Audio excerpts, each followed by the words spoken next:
Hi boys and girls, how are you doing today? Miss Sandra here. I thought we would do a simple but yet fun science experiment. So there are 3 things that you would need for our science experiment. You would need sparkly, or as Miss Sandra likes to call it, bubbly water.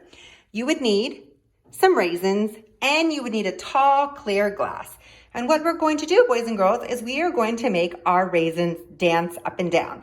So the first thing we are going to do, boys and girls, is we are going to take our sparkly, or our bubbly water, and we are going to pour it into our glass.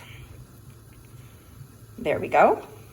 Lots of little bubbles there. And next what we're going to do is we're going to take some raisins, and then we are going to put them in our glass. And then what we're going to do is we are going to start to see the raisins go up and down. And what makes this happen is something special called carbonation. Can you boys and girls say that? Carbonation. I know it's a very big word. But yes, this helps the raisins dance up and down.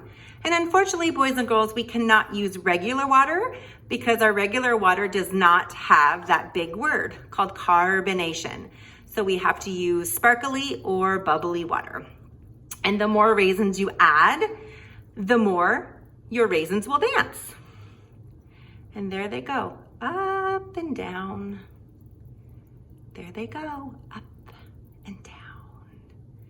So I hope you enjoyed our experiment today, boys and girls, and I hope you enjoy the rest of your day. I miss you, and I'll see you guys soon. Bye-bye.